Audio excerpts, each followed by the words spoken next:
Was one by one to ask us about safeguarding. At first, I thought it was a prank because I wasn't expecting them for 30 months. As soon as you get the phone call, you think, oh, I've got such a lot to do, when really it is just carrying on with your everyday activities. The inspector was wowed by everything. Still glad it was over.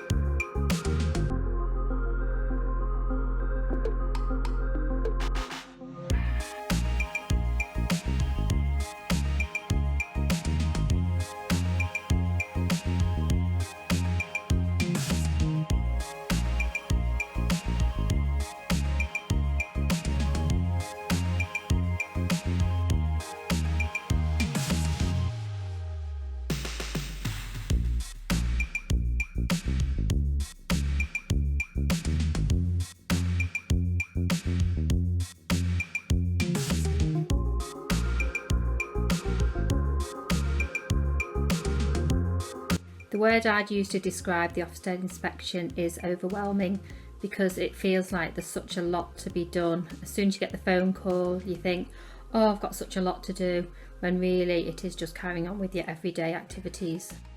In one word, it would be good, because I got a good. Inspiring and very satisfying. 2, let down. I've got 1, disappointing.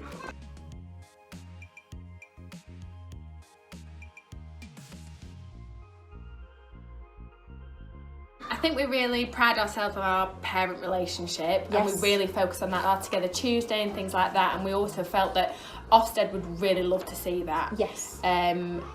Especially with the children, the relationship we had with the children, like all the fact that they knew who the key worker was, things like that, the teaching of them was just to the highest standard that we could get. We'd really focused on the teaching and learning. Yeah. We knew that was going to be a focus under the new framework. We were very aware we were under the new Yes. framework. We knew teaching and learning. We felt we were really confident in our Yes. teaching and learning. We'd worked on the environment. We'd looked at introducing the curiosity approach and loose parts, hadn't we? Yeah, and even obviously all the documentation was there, revising all the Yes. documentation, but our real thing for that day was sort of show off our teaching to the children. Absolutely, yeah. For my inspection, I thought about what the children were currently enjoying, and they were all showing an interest in different types of fruit. So I decided to do Hand as Surprise, and I read the book to them, and we bought some fruit and explored some of the activities from there. So I really thought about the different things I wanted the children to learn. I wanted them to use physical skills, so we got some knives and we were cutting up the fruit. I wanted them to describe and use some rich language, so we were looking at the fruit and describing the colours, the textures, and so it's lots of things that I thought the children actually needed to learn, and that's what I concentrated on my inspection. And then she started listing the things she would like to see. So make sure you get a pen and a paper and write them all down to prepare yourself for your inspection. I made sure all my paperwork was up to date and I put it all in one box, so when she came, it was all ready for her to see. Most of the preparation was probably done through staff meetings and training, and on looking at our development plan, particularly reflecting on what we'd already got and preparing for what we already knew that we needed to develop.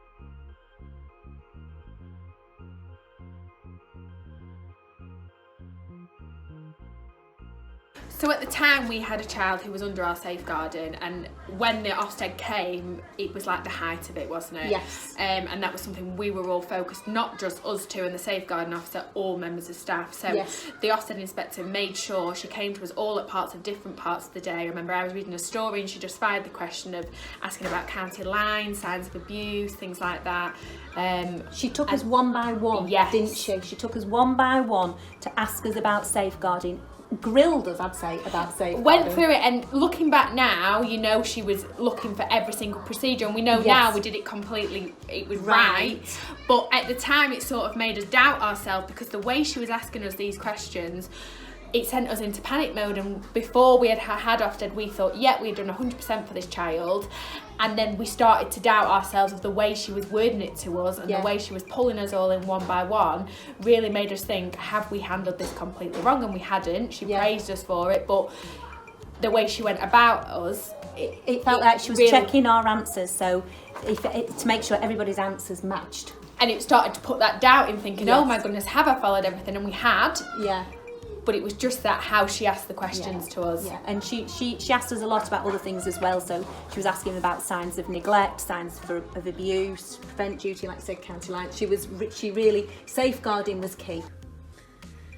The inspector asked me about the different types of abuse and asked me to describe the 5 different types and what I'd be looking out for. She asked me what I would do if I suspected that a child was being abused, and she asked me who I would be contacting and to show her the numbers and the people that I had listed to contact.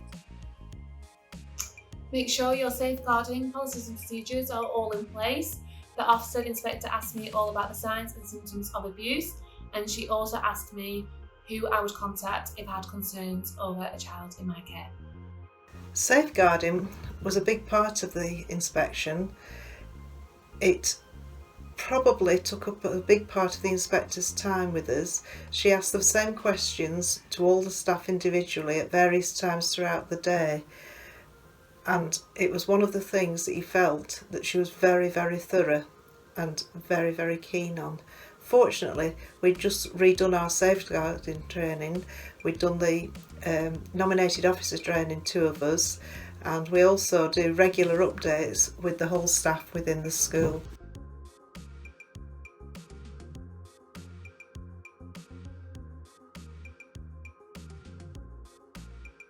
I've always said to the staff that obviously everyone's going to be stressed about the first, when you think of an Ofsted inspection, obviously the first way you think of is stress, and it's always stressful, but I'd always said it's an opportunity for us as a staff to show off what we do. You know, we're proud of what we do, we're proud of our relationship with parents, we're proud of our forest school, we're proud of our teaching, we're proud of what the children can do, and she did not seem interested in it at all. As always, wellies on the children, the real self-independence, put it on themselves. She didn't come watch any of that. They were all geared up, and you know what children are like. She came round and she said, she looked shocked when she saw the children in waterproofs and wellies and went, you look like you're going on an expedition. And that's forest school. It was totally the opposite. Yes. So she came to the forest school, and because of what she was wearing on her feet, she had to just stand on the path. She couldn't get involved. She couldn't go into the forest a bit. No. At the inspection, I felt my strengths were knowing my children well and knowing what their next steps were. I had planned in advance. I knew my children, what they needed to learn, and I felt confident explaining why I was doing the activity to the inspector. We particularly celebrated our outdoor area because we have vast outdoors and we spend probably more time outdoors than indoors. We have a patio area where the children free flow to every day, all day, and they are confident learners making informed decisions and taking risks out there. In the afternoon of the inspection, we went down to our forest area, which we use several times a week with all the children, and this was one of our real celebration strengths. They excelled themselves, and the inspector was wowed by everything. While she was here, she wanted to do a joint observation on an activity I planned, which was next steps for a little boy who loved cars but didn't like mark making. So I sellotaped the felt tips to the cars and put them in a tuff tray. Unfortunately, it lasted 2 seconds, and the little boy loved the sellotape way more, so it was kind of easy to evaluate with her.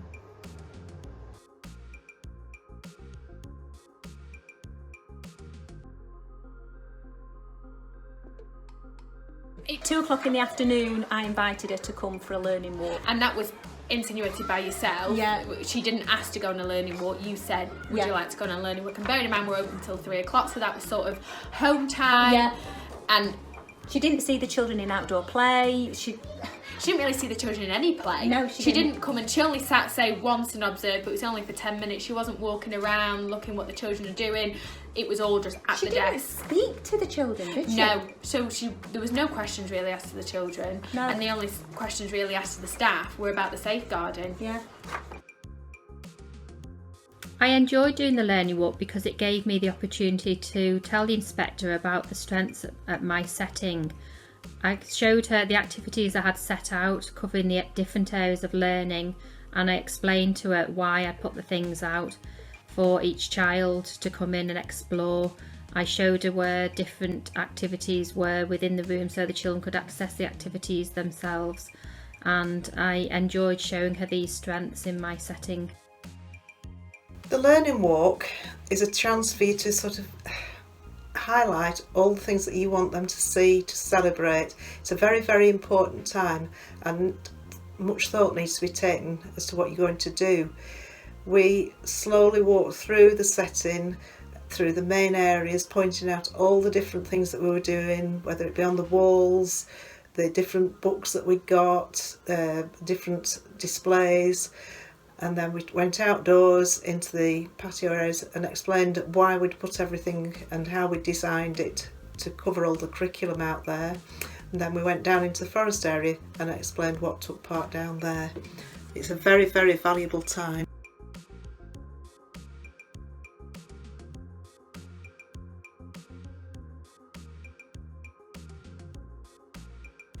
The inspector only asked me for my registration certificate, my first aid and my safeguarding certificate. She didn't ask me for any other paperwork. She just asked me verbally what I did to record the child's development and next steps, but she didn't look at any other paperwork. Paperwork wise, the inspector probably was less interested in paperwork than any inspection that I've experienced. She did look at the legal paperwork, your insurance, your first aid, your safeguarding certificates and staff certificates. She had a little look at the learning journeys of the children that she'd identified and wanted to know where they'd started, where they came from and all that sort of thing. She was very, very interested in the tracking documents, how we tracked them, how we identified any gaps, and how we were going to put the gaps right, if there were any gaps for these particular children.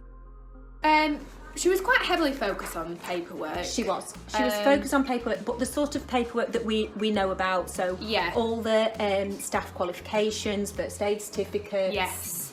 Obviously the safeguarding paperwork, policies, that sort of stuff. I tried to show her things like we were very proud of our development plan. We had a whole file. Yes.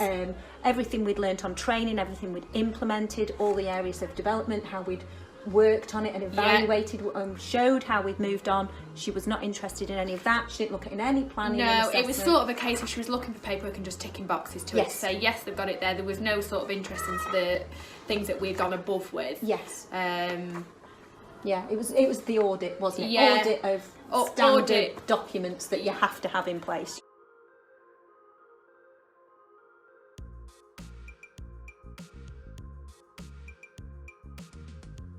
I'm going to read my improvements. She said I needed to allow children more time to think about and respond to questions and share their ideas. And she also said encourage children to undertake simple age-appropriate tasks. Let them put their coats and shoes on before they go outside. Make sure they're trying to do everything for themselves. Really promote independent skills. It's a bit of a sore subject. It's a sore subject because she initially in the feedback gave us 4 recommendations. Yep. And we disagreed strongly with all of them. Straight away. As soon as she gave them us. One around our healthy eating procedures. Which is something we really pride ourselves on. One around diversity, which really shocked us. One around our maths teaching. Well, it was 2 around healthy eating. Eating and the organisation at lunchtime. What's actually, we were very, very shocked and upset by that. We were really surprised and we challenged her. But I still appealed because so what I want to say to people is, if you aren't happy, you stand up and say you're not happy. If you really didn't agree, and we strongly didn't agree with what was written, and stand up and fight it. Mm-hmm.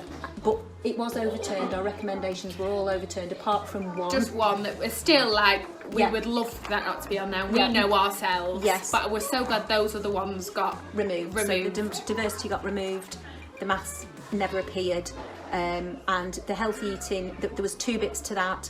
So it was around independence for the children at lunchtime. Well, we were very proud of how independent our children That is are. something we do from day one. We really pride ourselves on that. Using the knives and forks. And when you get one of those moments when you want to go, yes! Ethan was there going, stabbing his fish fingers, Yeah. going, look, Sarah, stab, saw, cutting his fish fingers. She said they weren't independent enough, and they scraped the Get the plate, plates, put it in the sink, poured themselves a drink of water. all that sort of stuff. She also pulled us up because one of our little ones, it was Seb, 2-year-old, eating peas with his fingers. Well, Yeah. we encourage him to use cutlery, but sometimes peas are hard when you're Yeah. 2 on knives and forks. Yeah, and he was a new starter, wasn't he? Yeah, he was. Yeah. So And bless he him. tried his best. He tried his best. I wasn't given any improvements on my inspection, but I still, when I read my inspection report, I can pick out areas that I would like myself to improve for the future. It was very difficult because actually she didn't come up with anything to improve, but we actually carried on after the event, and we're continually reflecting and developing within our setting. So although there was nothing actually identified at the inspection, we've continued to develop our outdoor area and looking at ways that we can do more risk and physical play out there.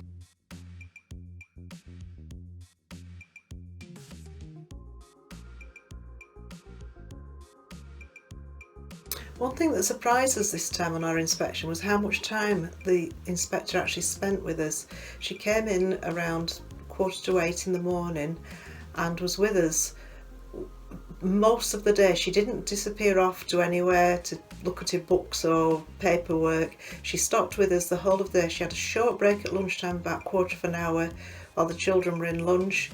But apart from that, she was with us all day, taking notes, watching us, observing us, and we felt that she was really interested in everything that we were doing. So we felt that that was a more beneficial inspection rather than when they disappear off to a little room and don't actually see what all the staff are doing.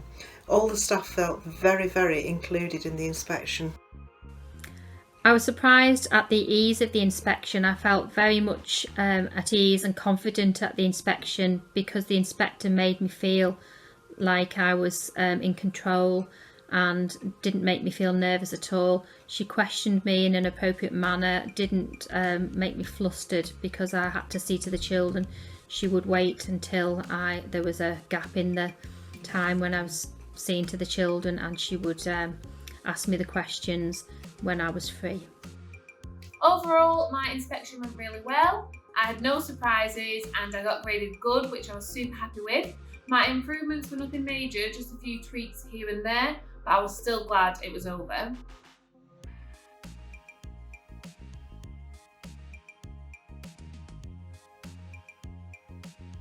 It's going to be stressful, whatever.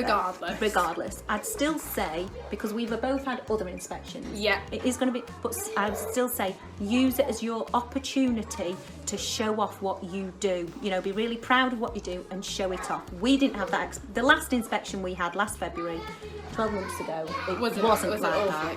Awful.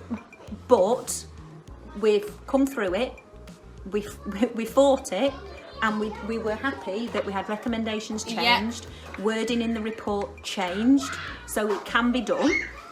Don't be afraid to do that, but if it is your inspection, you try your best to show off and get the inspector to see how good you are. You know, it's your inspection, show off.